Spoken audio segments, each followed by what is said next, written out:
Hi everyone. Thank you for coming back and watching my tech vlogs. I hope you're actually learning as you're watching the videos. Just some tips to help you as you continue this course. So I hope you have a computer as you're watching my tutorials. But if you don't, I would recommend taking notes. If you can go to a public library, that will also be helpful. But don't save anything personal on those desktops. But yeah, having a notebook would be really efficient because as you write things down, like handwritten code or handwritten anything, it helps your neurons process better synapses because now your senses are having more of a role as you're learning, right? I'm gonna also do other videos in the future on memorization and how neurogenesis could help us increase our cognitive levels, but it's another segment, okay? So what we're going to talk about today is CSS, right? So as I said prior to this video, CSS is a cascading style sheet. And what this does is it allows users to design their product in creative ways, meaning you can have animations, colors, because colors is the best thing. But yeah, so animations, colors, shapes. You can have things talk to each other. You can create short motion graphics because that'll be a lot better. So when it comes to CSS, there's three main different ways to style. You have inline CSS, which is coding between tags. We have internal CSS, which is coding styles, but we put all that in the head. So the head will be able to tell which div or tags to do what attributes or features. And then we also have external CSS. So external CSS is where you create a whole file that has all these cool animations, sizes, text fonts, colors, anything that has to do with visuals, like user experience and user interface, would go in this file sheet. You can also link other people's style sheets so you can use it for your project. So a good website would be CodePen. So if you're on CodePen and you see something you like, and let's say you copy their code but it still doesn't show up, that's because you're missing their style sheet. So a style sheet is basically just helps you format things in an easier way without you going line by line changing each code, right? So since we're talking about styles, there's two different types of things that you can do. There's class styling and ID styling, right? So this is a good way to put it. Think of it as in you're in school, right? When you call a class, think of every individual person in that class to have the same features, right? So let's say you go to a school with uniform, and the styling would be uniform on each individual element, right? That's a class. Now, an ID allows you to pick that individual element or individual person and give it certain attributes. So when you have a div and then you call the class, everything that's within the class would happen to that div, right? But then if you have a div and you give the attributes of an ID, then that one div would do whatever the ID is telling it to do.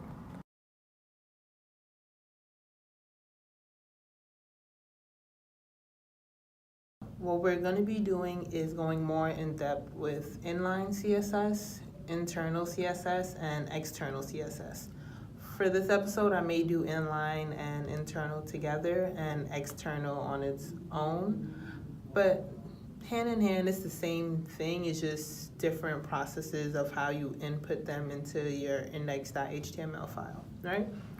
So I have a new document. I'm just gonna quickly do this again. Don't forget to switch it over to HTML so it looks the same. So I have my doc type, HTML. I'm gonna close it off. Don't forget to do that. HTML, right? And then who can tell me what goes next? Yes, your head. So your head goes next. Close off the head. Now it's good practice to keep doing this so you can memorize it on your own without having to like Google it or whatever. Sorry if my voice is low. I've been trying to fix that recently. So I have my head and my body. My doc type is here. Just put HTML up here so it looks the same. I'm gonna save it. I'm gonna call this divs, I guess, right? So we know how divs are being used when we connect Bootstrap. So you remember how I was talking about the layout framework earlier called Bootstrap, which was based off of a Twitter framework? We're now going to import that CDN into our head. Now, CDNs is basically like libraries where people already set up the criterias of different styles or requests or like actions that you have pre-coded and other people can use it. So remember how I was saying coding is open source? So people create these files and then share it within a network so any other person can use it. So within my head, I have my body. I'm gonna title this coloring divs, right? So what's really important is that when we use these external links, we need to get the proper ones. So for like Bootstrap, right?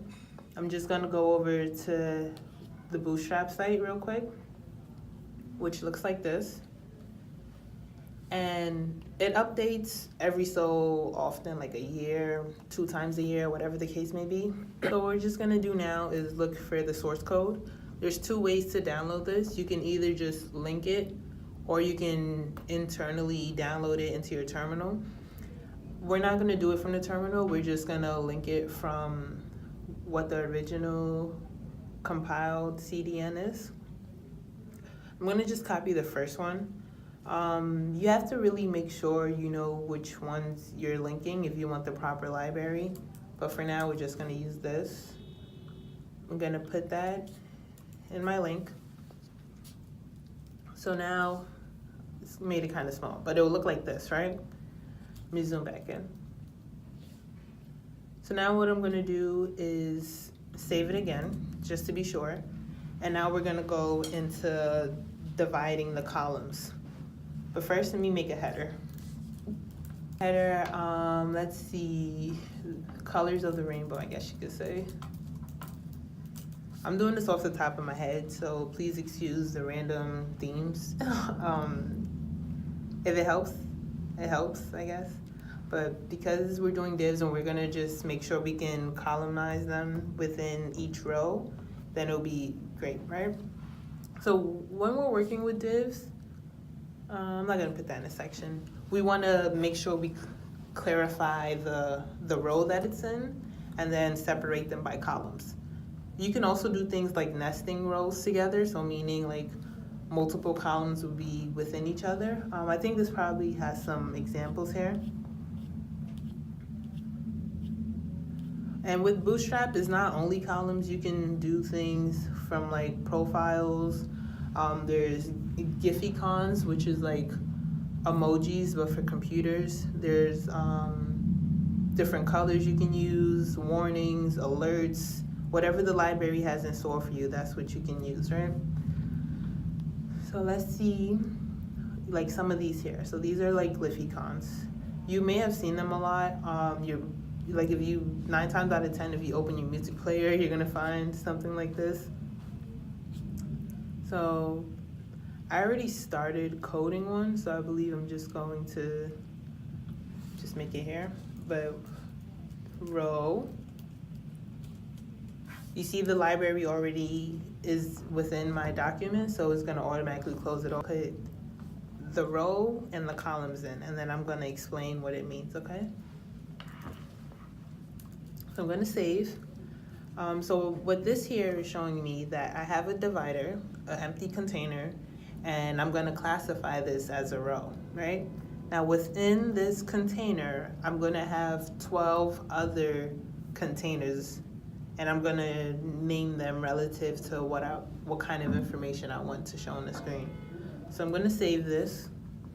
I already styled one of them because I want to show you guys the difference of how these rows and the first row that I made are going to be different. So remember how I was talking about screens come in like extra small, small, medium, and large? Stick with medium because it's average. So if I have a class, I'm going to then state what column size I want to do.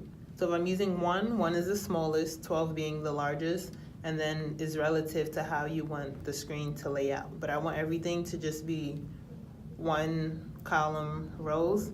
So I'm gonna do that now. I'm gonna save it. And then I just add a style with a background color of gold so we can see the difference. Let me see if I can open it now. So divs, open with Chrome, and there you go. I'm gonna make this a little neater so it looks different. So I should have made this H1 because it is a heading that I'm using. So H1, save. When it comes to CSS and styling, we always need the selector, meaning the element that we want to change. We need the property, meaning like the attribute. Like, what's a good example? Like pizza toppings, right? Everyone loves pizza. So let's say the element is that we want pizza, right? Now, what on the pizza do you want to change? I want to change toppings. So the property will be toppings. So as I'm changing these properties, I can say, let's cause some controversy. Let's say pineapples, right?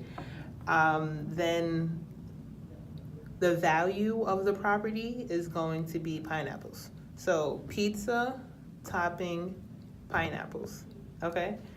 So same thing with CSS. I'm gonna call the style. What we're doing now is called inline CSS, meaning it's only relative to whatever tag that we're bringing it to. So let's say within my header, which is my element, I'm gonna style this. My property now is text align, meaning this is what I wanna change, and I'm just gonna center it. Now there's syntax when we're doing CSS, right? For inline CSS, we need to have style is equal to quotation marks. Anything after the equals, you need to put quotation marks because the computer is gonna read it to make sure it renders properly, right? So as we're in the quotes now, we're gonna say this property, which is text align, right? Our thing that we're gonna change here is the value. So put some semicolons. I want it to be in the center. That's my value. After you do the value, you need to put semicolons. So property, colon, value, semicolon, in that order, okay? It's always going to be in that order, right? So I'm gonna center that, save. Now let's try one with coloring the divs, right? I memorize colors, since we're on colors. I memorize colors because they're helpful when you're coding and you don't always have to Google it. But there's always 3 different ways to color too, right? You can use hex colors, which is my favorite because you have a wider spectrum of colors that you can choose from. You can just print the color name like Roy G. Biv. That stands for red, orange, yellow, green, blue, indigo, violet. That's the colors of the rainbow. You can literally just type out the color. There's some libraries that have like color shadings that you can choose from, but we're just gonna stick with the basics. So if you grew up with Crayola, look at the Crayola box and 9 times out of 10, you'll be able to use it when you style colors, right? And the other way is RGB. So RGB stands for red, green, blue, so Roy G. Biv. And basically you have you have to separate them from 0 to 255. 0 being 0, 0, 0 is black. Okay, 0 being black, 255 being white. So between white and black, you need to find the perfect drop of color, and then you'll be able to do that. So I'll probably do one with RGB, and I'll do the rest with hex colors, and I'll do one with just printing, right? So add some styling. Remember the order: property, colon, value, semicolon, right? So it's equal to background color. I get all these other things that I can change also. Like you can put an image as the background. So using what we did in the last video with just image source, and you'll be able to change it with that. But we're just gonna stick with colors for now. Background color, I wanted, so like I was saying, these are gonna come up. So let's go with aquamarine. It's not gonna show until you put a semicolon. That's like your period when it comes to coding, right? So I have one hex color, which is my favorite color. I have the background color, which is just syntax, right? And then, oh, these actually show RGBs. So VS Code may be very helpful. If you're not using that, you should use it because it's giving you definitions for everything, literally. So I'm gonna do that. Background color, same thing again. Now I'm going to do RGB. This is how you do this one. So as you can see, it says red, green, blue, right? I'm gonna put some parentheses because RGBs are a range of colors, so you need to put them in parentheses, semicolon. So now I'm gonna do black because that's the easiest one that I can remember right now. So black is 0, 0, 0, right? I can do multiple ranges as long as the numbers is from 0 to 255. All right, if you need help, there's some cool websites like Hex Colors, Color Hex, you name it. You can even use the Google when you put up RGBs. And there also is RGBA. A just means for like opacity of the shading. So if I'm using black, right? I can also do, let me just show you guys right here. So I'm gonna copy this, copy into here. Make sure it's RGBA, right? And then this also means you need to put another comma to represent the A. And I'm going to just say 0.5. So this may come off as like a little gray or so. I really hope this one does come up. So I saved it. I'm going to go back to my screen. Oh, and it did work. So I have the gold, the aquamarine, the black, and half shade of black, which would be gray. I want some spacing between here. So what's cool about divs also is because they are invisible, you can create your own type of spacing. So for example, I'm gonna do a div here. Div, I'm gonna style it to have a height of 100 pixels so I can differentiate what is where. So ready? Save.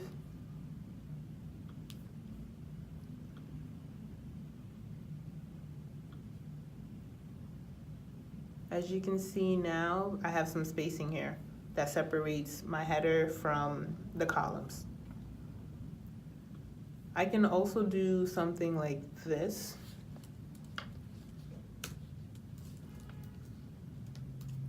Where the div, I need to give it a row in order to let the computer know that, okay, this is separated from the other one. Even though the computer will already know that because I closed off the main divider. So let me just even this up. Even though I closed off the main divider of this container, the computer is already gonna get that. But I want it to know this is a new row, right? So row, forgot my quotes. Row, row, row your boat. Okay. I'm sorry guys, been a little hectic. So I'm gonna do it again. Div class is equal quotes column MD6, meaning it's gonna take up half the span of the screen. I'm gonna close it off. I'll be like, yo. Okay, column MD6. I'm gonna repeat that, so I'm just gonna copy and paste it. Right? Column MD6, column MD6. This one's gonna say, yo. I don't read too ratchet, so hello, how you doing? How you doing? Right? So now this row is gonna be a little different. I'm gonna style it now so the colors should show up as what the row is gonna look like. So, I mean, what the column is gonna look like. I've memorized hex colors for a while now, so it's stuck in my head. But let's try this one. Let me add some more space. I'm just gonna do the same thing. I can also do a line break, which is HTML semantics, but line breaks aren't that big. It's probably just like an indentation when you get to like the next paragraph. But just gonna do that here. Some of you guys may be wondering what this green thing is. I'm just gonna show you right now after I refresh this. So as you can see, we have two different types of columns now, right? We have the column that has, we have the row that has 12 different columns in it, but then we also have a row that just has 2 columns in it, right? What the green thing here is called a comment. So comments are read through the computer, but the main thing is that it doesn't render on the computer. Comment is just used for other coders or you as a reference of what you're doing, right? So in order to comment in HTML, it's different from CSS, which is also different from JavaScript. In HTML, a comment will look like this. As simple as this right here. I'm sorry. Let me zoom out a little. So in HTML, a column would look as simple as this, right? I'm just gonna do another one right here. Is open caret, exclamation mark, dash dash, dash dash, closing caret, right?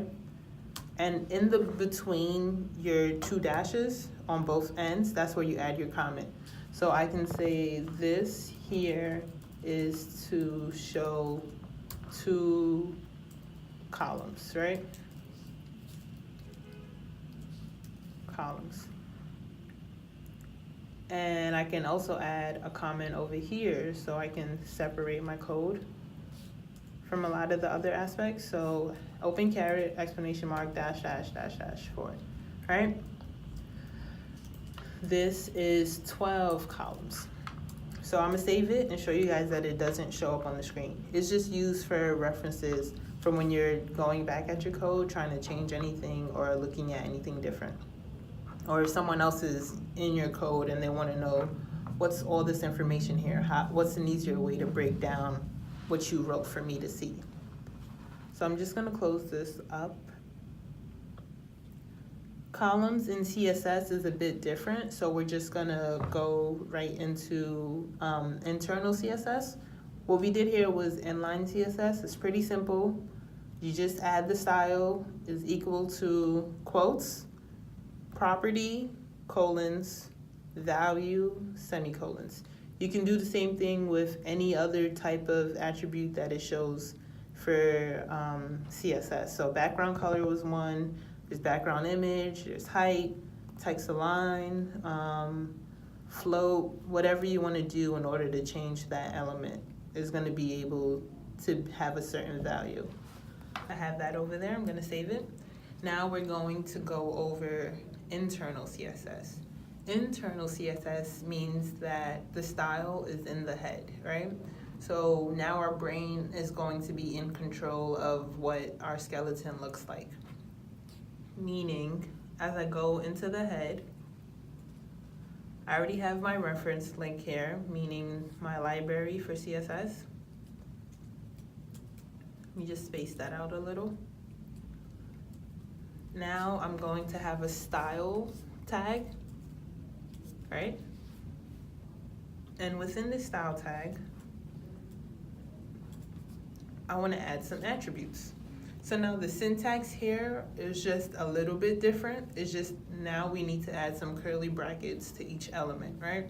So let's say for H1, I want my element to look a certain way. Before we go any further, there's two different ways you can call elements in CSS when it comes to internal and external, right? We have classes and we have IDs, right? So with CSS, a class would be able to alter everything that has that element name. But the tag only affects one element. So in a class, it's a period, right? So I can say class toppings, I guess, right? But then within these toppings, I need to put curly brackets because every property and value for this element is gonna stay within that element. So brackets, I'm gonna space it out. I can say background color, or just color in general because that's gonna change the text. So color is, I'm just gonna put another one. EBEE033, right? That's like a greenish looking color. But then there's also ID. So ID means hashtag, right? Hashtag Mo, because Mo is in trouble, right? So I can say this here, Mo, would have a background color, so you guys can see the difference of red, right? So when it comes to hex colors, you can either put 3 digits or 6. I stick with 6 digits because you have more of a range of what color you can choose from, but the computer will still be able to understand whichever one, right? So let's start from the back a little. Within my column 12, right? Let's say I want this topping color to be in this class. To be within this div over here for this class. So the class that I'm gonna call is topping. So I'm just gonna put topping over here, right? I'm gonna save that. I'm just put a semicolon. But now, let's say for column 11, that's where Mo is, right? Let me just make this background color so everything is reciprocal. Okay, right? But now, if I want ID, I'm just gonna say ID is equal to quotes. Don't forget your quotes. Mo, right? So the class is topping, the ID is Mo. Make sure you see the difference here, right? For 11, Mo is gonna be red. For 12, it's gonna show topping, which is greenish looking color. And as you can see, it changed. So the class here changes for Mo. The class here changes for the topping, and the ID here changes for Mo. Classes are used for wide range elements, meaning multiple at the same time. So let me show you a quick example. So you see how, I'm gonna add something else here. So let's say for HTML semantics, you don't need to put dot or hashtag. It's automatically gonna know what you're talking about, right? So let's say if I say H1, it automatically knows what H1 is. So I'm just going to say H1 color, because all I wanna do is change, well, I'm gonna change both. So I'm gonna change the background color to black, but I'm also gonna change the text color to white. Gonna save it, and let's see what happens. Oh, that's not white enough. 1, 2, 3, 4, 5, 6. Oh wait, what happened? Okay, I believe that's 6 there. So if you make mistakes, the computer is going to still take in consideration that you were trying to change something. It just won't be all the way. So as you can see, for H1, it looks like this. Now some people may say, oh, what's the difference? I'll show you the difference right now. Notice how I'm not in any divs, right? I'm gonna put a comment here just so I could separate my notes. Some people may be like, there's not really a difference, like what changed? So I'm just gonna add a comment here and show you guys what I really mean. So I'm gonna put a comment. Shortcut for comment if you're on Mac is Command ? If you're on Windows, it's Control ?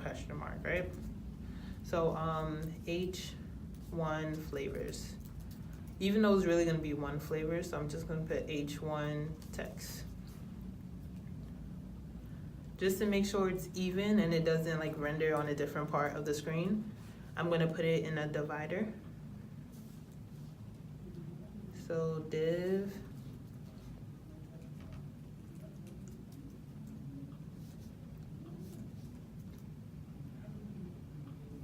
just even this out. So I have some colors here. I'm gonna say Roy G. Biv, right? Because I keep saying that. So red,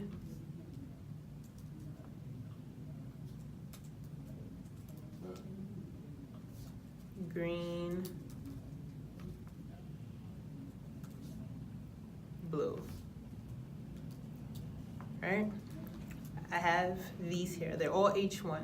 Some people may think it's going to be relative to showing red, green, blue. Mind you, I didn't add any inline CSS, so that's not going to really change anything. It's all going to take what's into the head. So if the head tells me background color black, text color white, everything that I type in from now on that's H1 is going to do the same thing. So save, refresh, and there you go. So I have red, green, blue here. What's cool is that CSS takes precedence, right? Precedence meaning what's important comes first. So because the brain is important, the brain is the main machine that renders the proper information, is gonna tell me what the brain says. But when it comes to CSS, I can then do some inline coding, right? So remember style, quotes, property, color. I'm gonna make this red actually. So F40, right? I'm gonna make this green.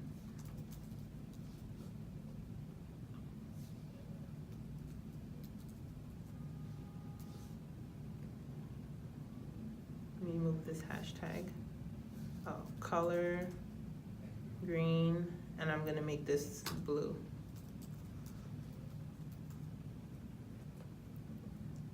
So style is equal to, I believe it was, I don't think that's the right color. Let me see. I think it was this one. I hope it's this one. 1, 2, 3, 4, 5, 6. Let me try 0.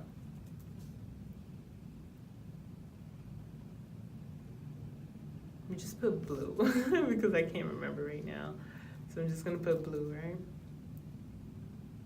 Oh, that's why it wasn't working. So I was probably right this whole time. So color, don't forget the property, that's very important. 0, that's green.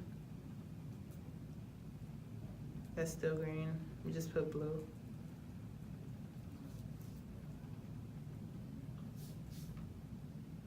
Right?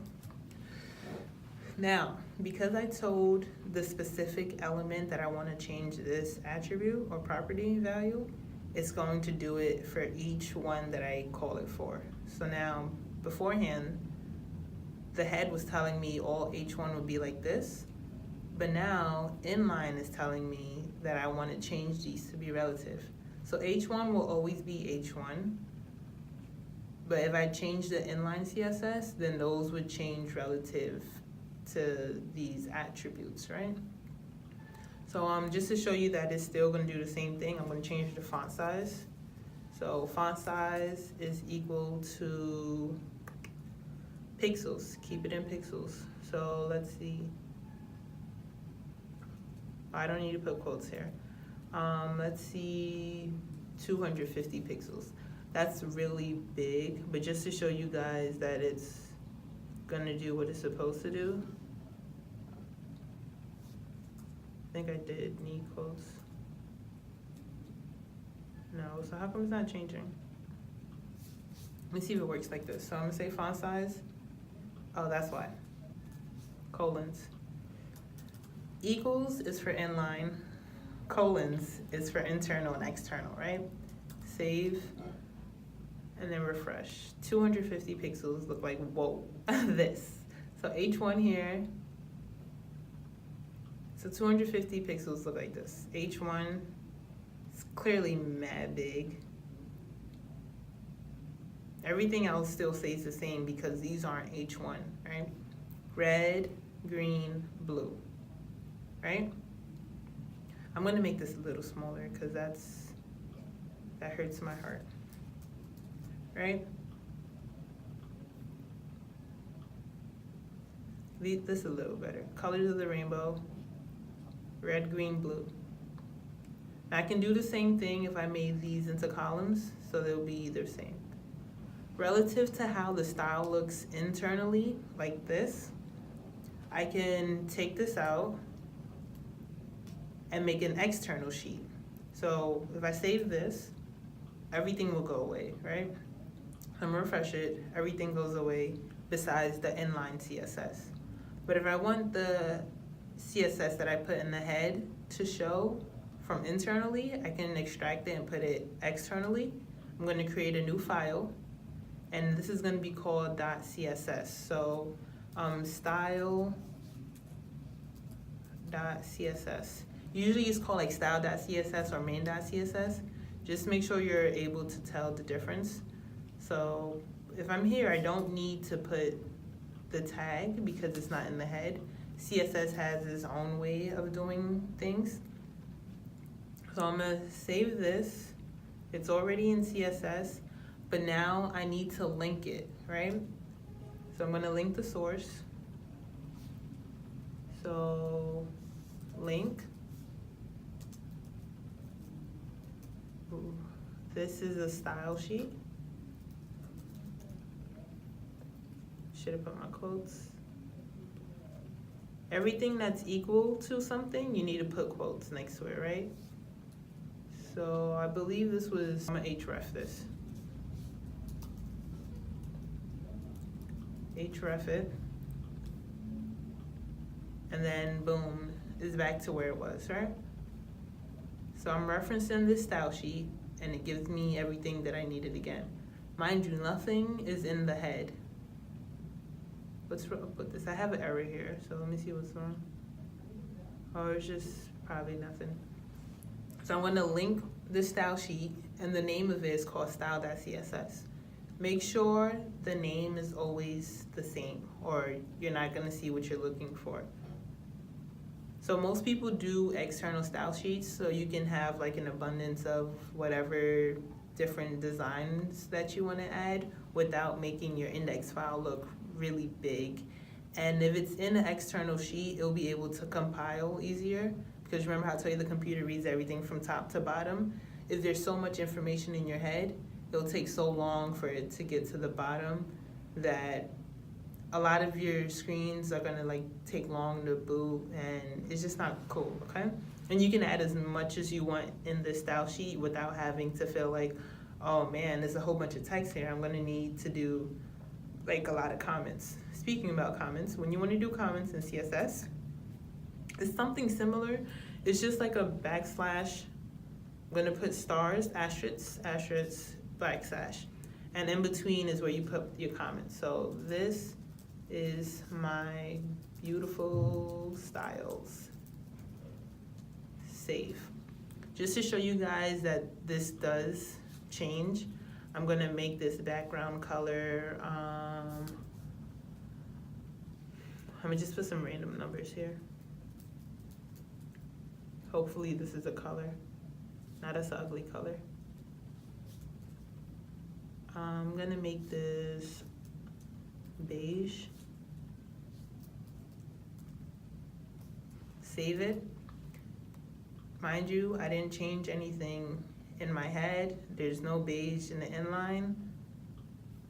External CSS for you like that, right? That's the ugly beige, but it's here and it shows the difference, okay? So this is how you do external CSS, meaning it's externally gonna show. Internal CSS, you have to be within your head. I'm gonna make a style tag. Anything within CSS has to be in its own tags. That's how you know the difference. Right? So let's say, oh, that's why it was showing up. I need to close off this. I didn't close it off, but now I did. So it's gonna work better. Style, let's say it is H2. I'm going to make background color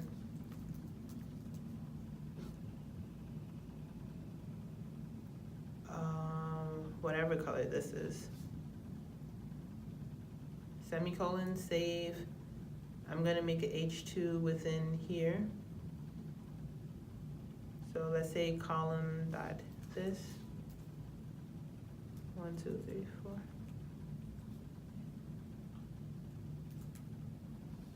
Save, and your difference would be right here.